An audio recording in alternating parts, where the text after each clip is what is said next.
Alright, so I'm working on some baseboard. I never even thought to do a video on this. How I do it. I'm coping the corners so you get a nice tight fit.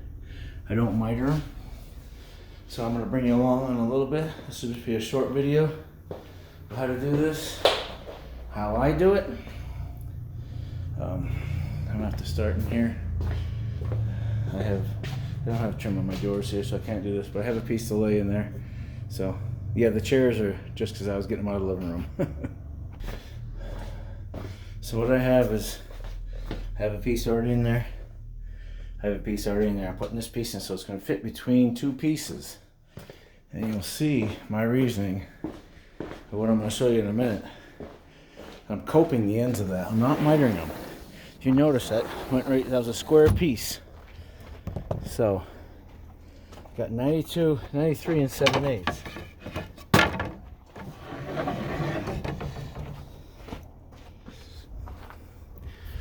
I guess you can see that.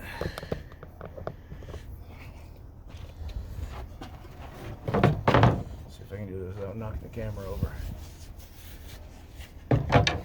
First, cut this like this. It's a 45. Okay, see that?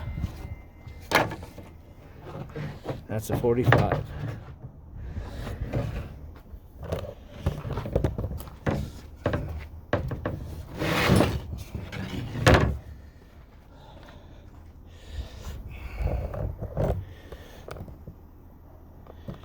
Now I'm going to cut this out.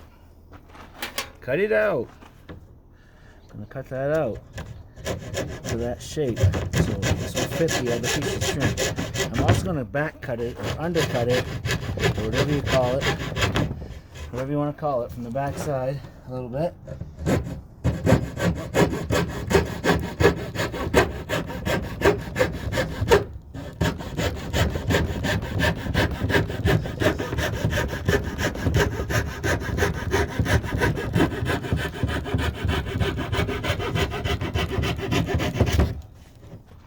Oh, and people always say to put these in so you pull on them. I never do. Been doing this all my life.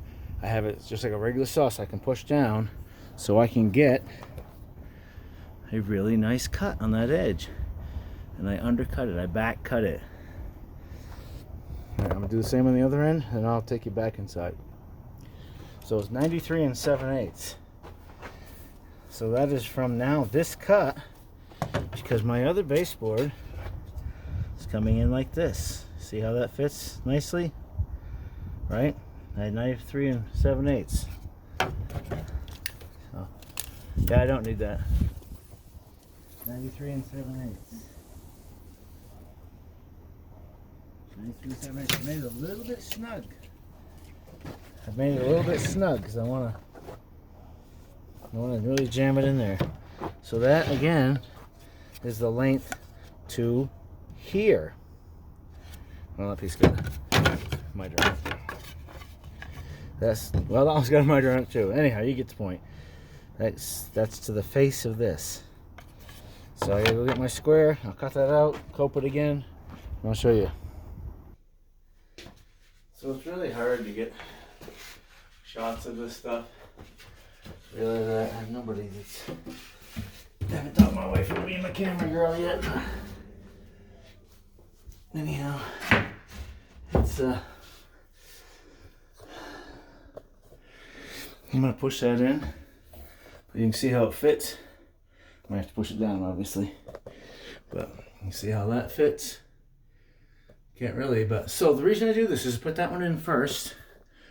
That one's in first, then you cope this to it and you push it against it. If you put a miter in there, both pieces of wood are gonna dry out and you're gonna have a crack. This way, only one piece is going to dry out. And you won't be looking into the crack, because crack kills. Again, over here, I'm going to push that down. Obviously, I need two hands. Let me see what I can do. The other thing I do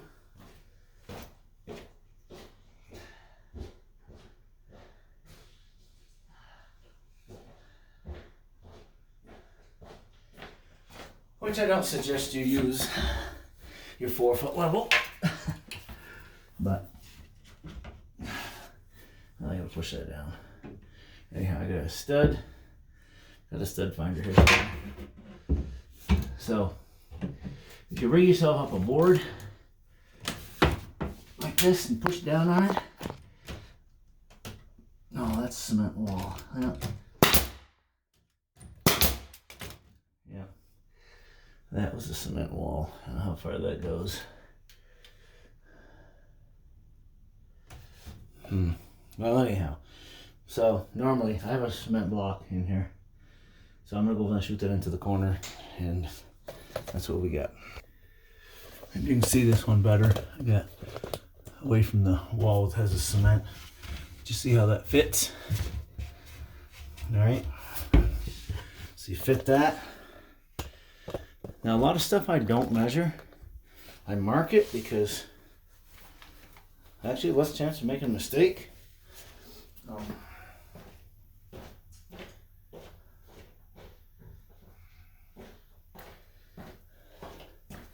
This can be a little tricky here because this little corner for the tub, sometimes they're not straight or square, rather. A little lump of stuff there.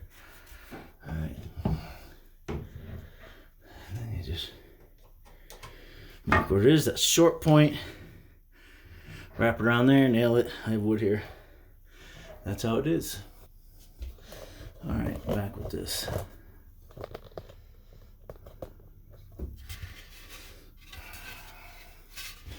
So here's this piece. Now this is gonna have shelving in here. I'm not really overly concerned about what's going on, but you can see that joint there, which I don't think you can get that with a miter. Now you see the space down here. That's this tile. I could tape, masking tape right on the floor, close. Put a bead in there, pull the tape off, be a nice straight line. I'm not gonna. It's gonna be shelving in there. Not gonna waste my time. Anyway, while I was out there,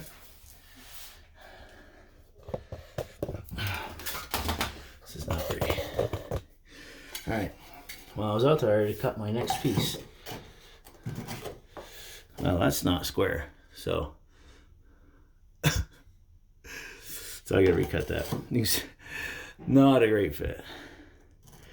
Sounds a little bit long too, but it'll be all good. So anyhow, cut that, recut that. So you can see that's open about a quarter on the top. So I have to take like a quarter to nothing. It was use the square stuff, but for what I'm doing right here, so you can see it. See, that'll be square. Well, I can see that it will be. Anyhow, we'll throw that in there and chase it around the corner. It's a little return here, and that's it. So that's really all that I have for you on that. It's not rocket science. Take your time. Find your studs. I have a stud finder I've been using.